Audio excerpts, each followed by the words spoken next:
It's got nothing to do with science, unless you believe that scientific origins involve slaying a dragon.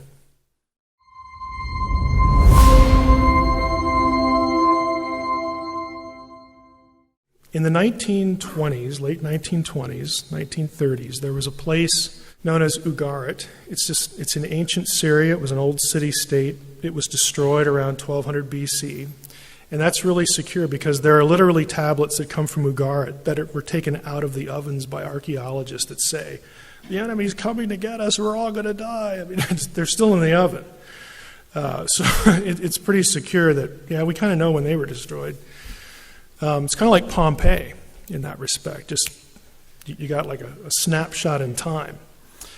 Some of this stuff deals with a lot of this creation language. The people at Ugarit, ancient Syria, which if you remember your biblical geography, if you've got Israel as sort of the perpendicular country that it is, and down here is the Dead Sea, and a little ways up here is Sea of Galilee, and then up here you've got Syria. Okay, Syria is right next door to the northern kingdom of Israel. Syria, Ugarit, was the hub for Baal worship. It's one of the reasons why the prophets just went crazy all the time with Baal, because they lived next door, and it was the ideas were seeping over into Israelite religion. Plus, if you know your biblical history, once Solomon dies and the kingdom splits, what does Jeroboam do? What's one of the first things he does?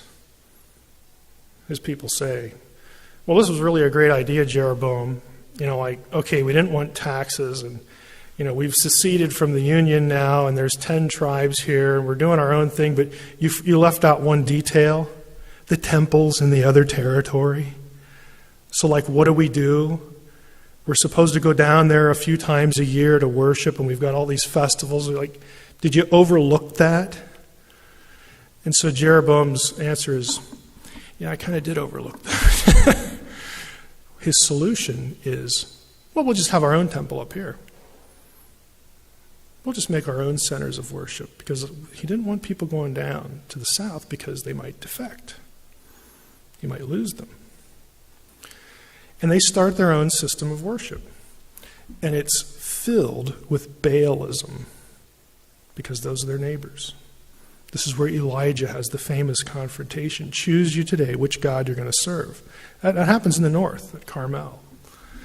So you've got this context going on, and the literature from this part of the ancient world has several key deities. Baal is the one we all know and don't love.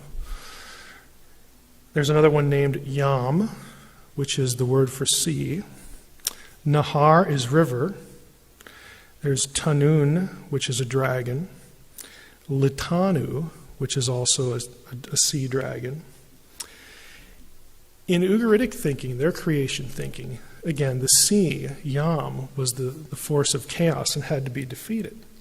And so in their stories, Baal does all that. Baal destroys the dragon. Baal's the great, God, the sustainer of everything.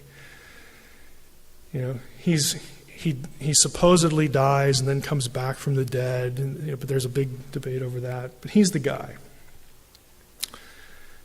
In the Hebrew Bible, you will find a number of places where Yahweh, the God of Israel, is described in Baal terminology. Why do they do that?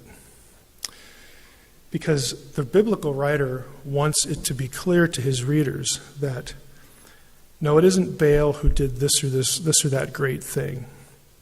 It isn't some other, god that the foreigners worship. El was their other big deity. It's Yahweh. And so the writers are very familiar with their literature, and they'll take phrases and episodes and vocabulary out of the pagan literature, import it into what they're writing in the Hebrew Bible, and literally change the names. And they will give the God of Israel credit. It's a theological technique. It's a polemic. We use the word polemic.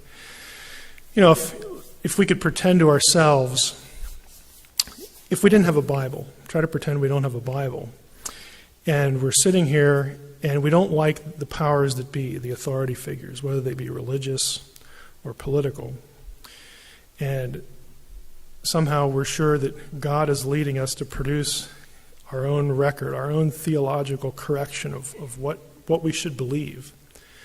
One of the things we might do is we might hear a claim of some other deity or some authority figure taking credit for something. I'm responsible for, the crops that grow. And if people were familiar with that, we could say, okay, I'm going to take a shot at that. While I'm writing my history of what God, who the true God really is, I'm going to take that claim, bring it in here, and I'm going to set the record straight. Biblical writers did that all the time. It's a slap in the face of whoever gets displaced in the text. Now, I mention all that to bring us to Psalm 74. Look at this psalm. God is my king. My king is from of old, working salvation in the midst of the earth. You divided, you separated the sea. The Hebrew word is also yam, just like it is in Ugaritic. You divided the sea by your might. You broke the heads of the sea monsters. The Hebrew word is tanin. It's the word for dragons. The sea monsters on the waters. You crushed the heads of Leviathan. Leviathan is the Hebrew spelling of litanu, which is what comes out of the Ugaritic material. You gave him as food for the creatures of the wilderness. You split open springs and brooks. You dried up the ever-flowing streams. Yours is the day, yours also the night. You have established the heavenly lights and the sun. When did that happen? At creation. You have fixed all the boundaries of the earth. Yep. You've made summer and winter. All those things happen at creation. The earth is formed. The seas are gathered into one place and are still. The boundaries of habitation are fixed. The seasons go into effect with the sun, moon, and stars. They're light holders. And Genesis 1 tells you they're for seasons and times and all this sort of stuff.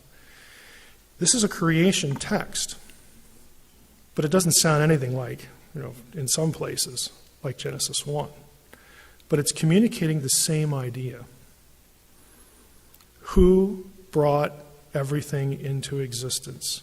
Who brought order out of chaos? Who defeats chaos? Who defeats the forces of the natural elements that if left alone, they're just going to go nuts? Who does that? Is it Baal? No.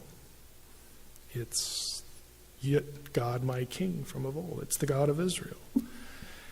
This is a classic example of a creation text that looks on the surface different than Genesis 1, but is saying the same thing.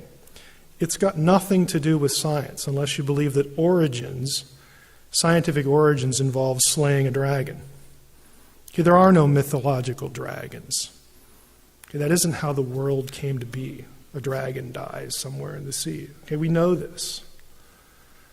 But to them, you have to realize that these characters in the story represent deities that are either good or evil. And they fight. There's combat.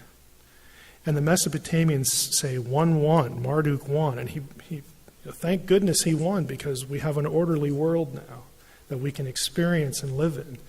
The people of Ugarit would say, no, it's not Marduk. He's a flunky. It was Baal. Baal's the one that came out on top. He's the one that brings order out of chaos. And the Egyptians, it's somebody else. Depending on what city you lived in, it could be 3 or 4 different gods in Egypt. But for the Israelite, when the Israelite writes what we have in our Old Testament, in our creation accounts, he's not thinking, okay, how am I going to present a scientific account of how everything came to be? When I don't know science, nobody who's going to read it will know scientific language, but in the future they will. Isn't the point? His job, again, in the context of inspiration, his job is, we cannot let this bad theology go unaddressed. Okay? It's theological messaging.